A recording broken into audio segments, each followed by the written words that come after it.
School board races are normally quiet contests centered on local issues like budgets. But this year, many of these boards are engulfed in nationalized cultural hot button fights. Among the issues, mask mandates and critical race theory, an academic framework around America's legacy of racism and segregation. But that term has become a catch-all for lessons on diversity, equity, and inclusion in the classroom. Anger at school boards has resulted in heated meetings and threats of violence. Today, Attorney General Merrick Garland faced a barrage of criticism from Republican senators for his department's involvement in protecting school officials. Garland said the moment called for federal monitoring. I think all of us have seen these reports of violence and threats of violence. That is what the Justice Department is concerned about. It's not only in the context of violence and threats of violence. For a look at how this is playing out across the country, I'm joined by Grant Gerlach of Iowa Public Radio. He joins us from Des Moines. Jenny Brundin of Colorado Public Radio. She's based in Denver.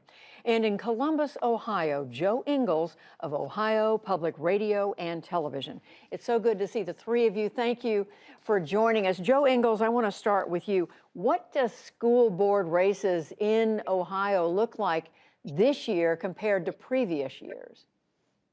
Well, they're intense. The Ohio School Boards Association says we have more than 2,600 candidates for school board this year. Now, compare that with 4 years ago, Judy. It was a 50% increase, and the races are hotly contested in most areas. And skipping over to Colorado and to Jenny Brundin, and I want to say before we hear from you, I want to play some of the commentary. This was an October school board candidate forum in Colorado Springs. This is just an excerpt.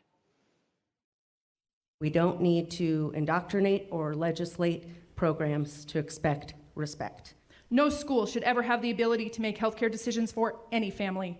DEI is here, it is CRT, and it is at its core level Marxism. I am not a fan of DEI. They're very good, nice, flowery words, but equity is not a word that that is really American. So Jenny Brundin, as we said, this is just a sampling, but tell us how typical are the issues that these candidates are raising?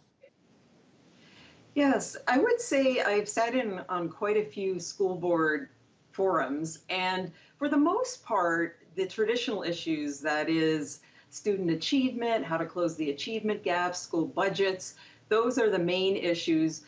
But when you get into some of the more conservative areas around Colorado Springs, and indeed in a few races here closer to the Denver area, you do hear more questions and answers about masks, about critical race theory, and as you saw there, they were mentioning DEI, that's diversity, equity, and inclusion, and many parents are conflating that with so-called critical race theory and are upset about it.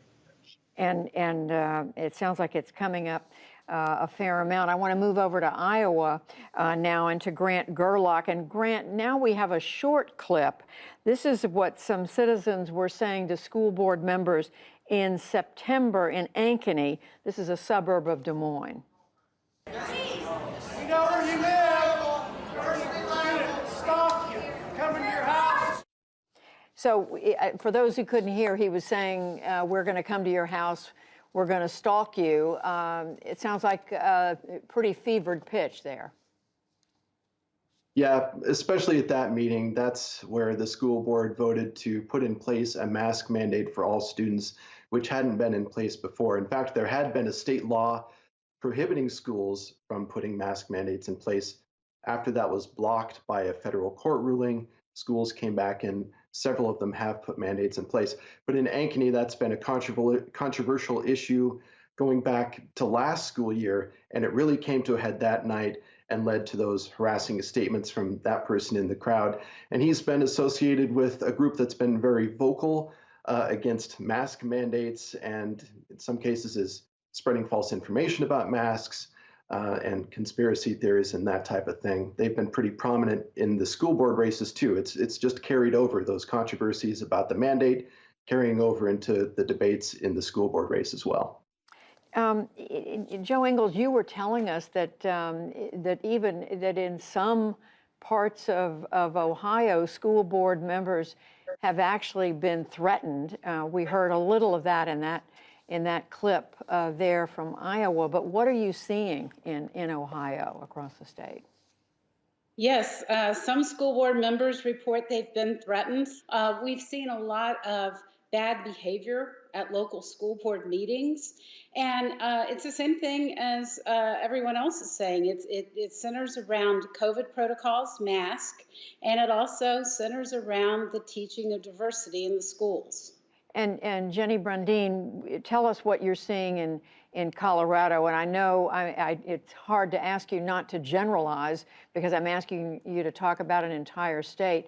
But talk about the issues that are being raised, but also the fact you were saying that you're seeing new people running for school boards, people who had never really been involved in public education before. In Colorado law, indeed, there is a law saying that schools need to focus on the history, culture, and social contributions of a variety of minority groups.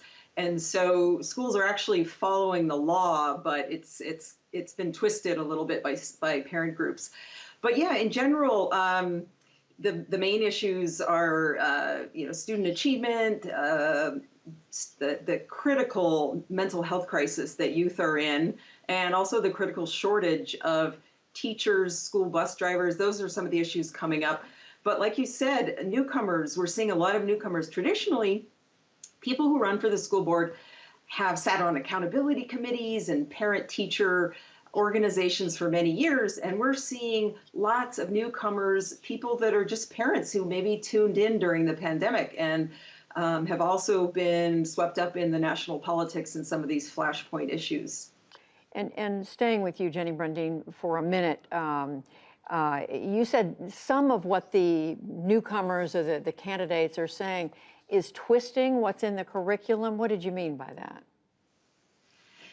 Yes.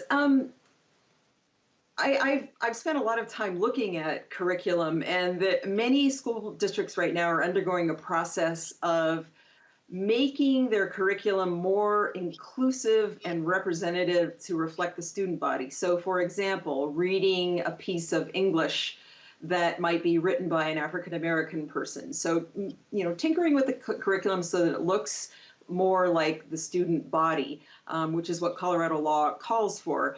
And I think when you have some groups of parents that are reading about critical race theory and are reading about diversity, equity, and inclusion in whatever form they're reading it, their view is somehow that teachers are teaching kids to dislike white people, and that students of color are the victims and white people are the oppressors. And everything I've read in curriculum and talking to many teachers, that is not what is being taught.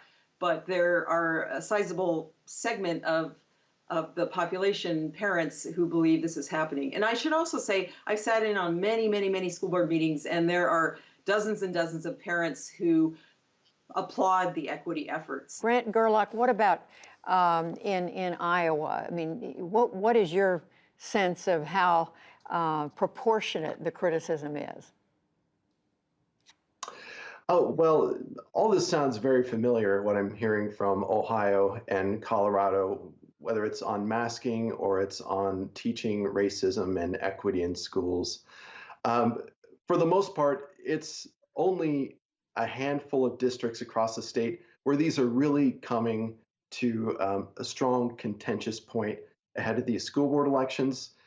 Oftentimes, I've noticed it's been in some of the fast-growing suburban areas, and these are areas where they're growing quickly, the populations are changing, the demographics are changing, more students of color in the school districts, and sometimes it's students themselves who are trying to drive these conversations about race and equity in their schools.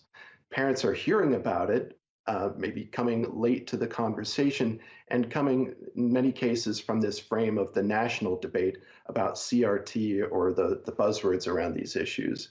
And it's creating this dichotomy going into the school board election where we have national issues that are breaking in on local conversations about these issues. Well, it is such a not only important story for us to cover, but one that we want to keep an eye on as we get closer, not only this year's elections, but of course midterm elections next year. But we want to thank the three of you very much: Joe Ingles in Ohio, Jenny Brundin in Colorado, and Grant Gerlach joining us from Iowa. Thank you all very much. We appreciate it.